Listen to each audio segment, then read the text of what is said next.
Hello दोस्तों, welcome to ट्रांजेंट classes. तो friends, आशा રાખું છું તમે બધા મજામાં છો, મસ્ત છો। તો થોડા સમય પહેલાં વીએમસી વડોદરા મ્યુનિસિપલ કોર્પોરેશનની અંદર આપણે ઇલેક્ટ્રિકલ એન્જિનિયર માટે ભરતી બહાર પડેલી હતી, તો એનું ઓનલાઈન ફોર્મ કેવી રીતના ભરવાનું છે આ વિડીયોની અંદર એની ચર્ચા કરતા જશું।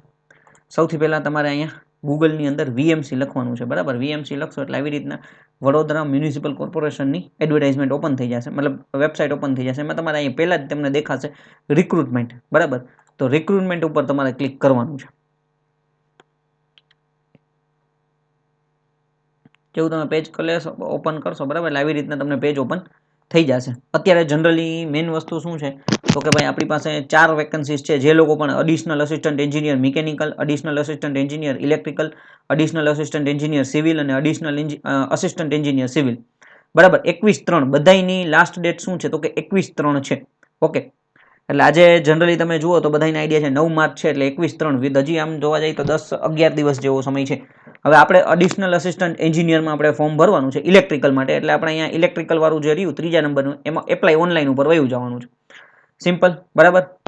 હવે આવું પેજ તમને ઓપન થઈ જશે, બરાબર। હવે અહીંથી તમારે શું કરવાનું છે, સૌથી પહેલા અહીંયા તમારું ફર્સ્ટ નેમ લખવાનું છે। પછી અહીંયા હસબન્ડ અને ફાધરનું નેમ, હસબન્ડ હોય તો હસબન્ડ, લગ્ન આપણે બેન હોય એને લગ્ન થઈ ગયા હોય તો હસબન્ડ અથવા ફાધરનું નેમ આવશે।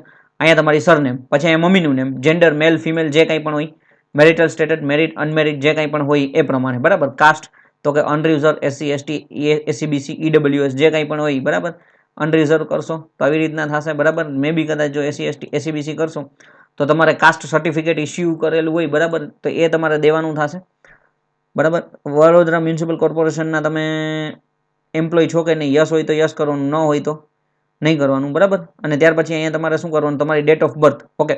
જો કદાચ તમે એસસી કરશો તો એટલે આપણે બધા ઓપ્શન જોઈ લે એટલે તમને you are not eligible four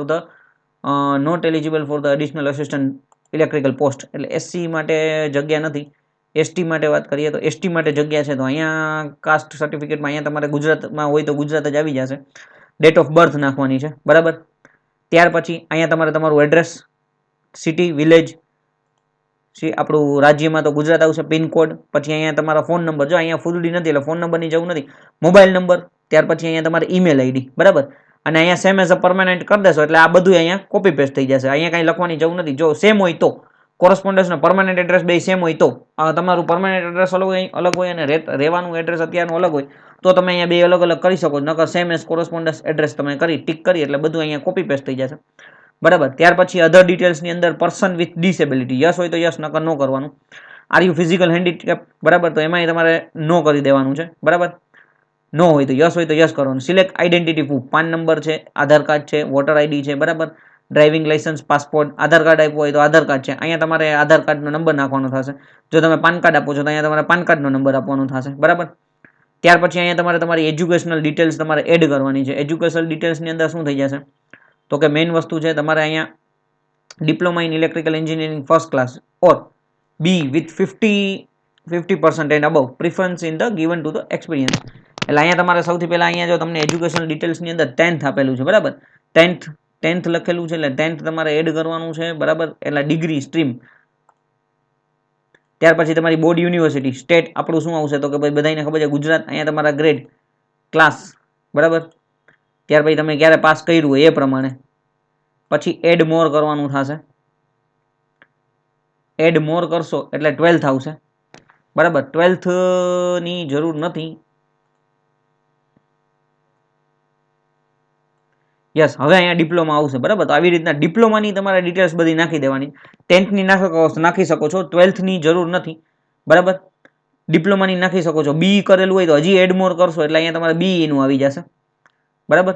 જો અહીંયા આવી ગયું છે ગ્રેજ્યુએશન, એટલે એમાં આપણું અહીંયા ડિગ્રી સ્ટ્રીમ એટલે બીટેક ઇલેક્ટ્રિકલ, બરાબર। બોર્ડ તો કે ભાઈ જીટીયુ માંથી કરેલો હોય તો ગુજરાત ટેકનોલોજીકલ યુનિવર્સિટી અથવા બીજી કોઈ યુનિવર્સિટી હોય તો ત્યાંથી, અહીંયા ગુજરાત આવી જશે, અહીંયા તમારા ગ્રેડ આવી જશે, બરાબર। પર્સન્ટેજ અથવા તમે સીજીપીએ લખો તો સીજીપીએ, બને ત્યાં સુધી પર્સન્ટેજ લખવા, ક્લાસ એબીસીડી ડિસ્ટિંગ જે કંઈ પણ હોય જ્યારે તમે પાસ કર્યું એ પાસ કરવાનું છે, ડન। પછી તમારે અહીંયા તમારું latest organisation in the first row, બરાબર, પ્રોફેશનલ એક્સપિરિયન્સ જો હોય તો નાખવાનો છે, ન હોય તો કાંઈ જરૂર નથી, હોય તો અહીંયા ઓર્ગેનાઇઝેશનનું નેમ, ડેઝિગ્નેશન, ફ્રોમ ક્યારથી તમે ચાલુ કર્યું હતું અત્યાર સુધી, ટીલ ડેટ હોય તો ટીલ ડેટ, બરાબર, વર્ક ડિટેલ્સ, મેક્સિમમ શું કામ કરો છો એ પ્રમાણે, અને અહીંયા કેલ્ક્યુલેટ એક્સપિરિયન્સ એટલે તમારો એક્સપિરિયન્સ અહીંયા બતાડી દેશે, અને અહીંયા તમારે લખવાનું છે તમારી સેલેરી, બરાબર, ઓકે, ઇન લેક્સ પર એનમ તમારે લખવાનું છે, બરાબર. એટલે માનો કે 3 લાખ થતી હોય તો પર એનમ 3 લાખ, 5 લાખ થતો હોય 5 લાખ, 8 લાખ થતો હોય 8 લાખ. પછી લેંગ્વેજમાં તમે જે અહીંયા ઇંગ્લિશ આપણે રીડ રાઇટ અને સ્પીક કરી શકતા હોય તો કરવાનું છે, બરાબર. અહીંયા બધું રીડ રાઇટ, હિન્દી તો આપણને બધાને આવડે જ છે અને ગુજરાતી પણ આવડે છે, બરાબર. જે પ્રમાણે તમે જો કદાચ ઇંગ્લિશ ન બોલી શકતા હોય તો તમારે અહીંયા સ્પીકમાં ન ટિક કરો તો પણ ચાલશે, બરાબર.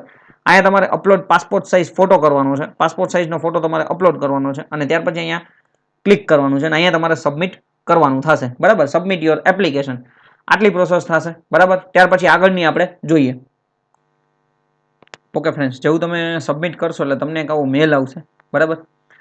મેલની અંદર તમારે શું કરવાનું છે તો કે ભાઈ તમને અહીંયા click here to pay application fee online, અહીંયા તમારે એપ્લિકેશન ફી આપણે ઓનલાઈન ભરવાની છે.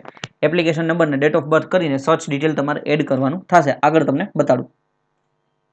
ઓકે ફ્રેન્ડ્સ, તો આવું આવી જાય, બરાબર. હું અત્યારે આગળ લોગિન કરું છું પણ કંઈક ઇસ્યુ આવે છે એટલે વેબસાઇટ લોડ નથી લેતી, પણ અહીંથી તમારે ડાયરેક્ટ તમારે હવે પેમેન્ટનું જ કરવાનું છે, બરાબર. બાકી આગળનું જે છે વ્યવસ્થિત રીતે ફોર્મ કમ્પ્લીટ કરી અને બીજું કાંઈ એક્સ્ટ્રા નથી. અહીંથી તમારે ડાયરેક્ટ એપ્લિકેશન ફી તમારે અહીંયા તમારો application number, date of birth કરીને આગળ વયું જવાનું છે અને તમારે ઓનલાઈન પેમેન્ટ કરી દેવાનું છે, બરાબર. મેન અત્યારે અહીંયા વેબસાઇટ કંઈક લોડ લઈ છે એટલે ઇસ્યુ છે તો આગળ ઓપન નથી થતું, પણ તમારે મે બી થઈ જશે, બરાબર. અથવા કાલ સવારે સુધીમાં તમે ટ્રાય કરશો એટલે થઈ જશે, બરાબર. કાંઈ ઇસ્યુ નહીં આવે. એટલે હવે ખાલી ઓનલાઈન ફોર્મનું છે, બાકી આગળનું તો જે છે એ બધું મેં તમને કમ્પ્લીટ કરાવી દીધું છે, બરાબર. ઓકે, બાકી કંઈ પણ ક્વેશ્ચન હોય કમેન્ટ કરી શકો છો, તો પર્સનલમાં મેસેજ કરી શકો છો. Thank you friends.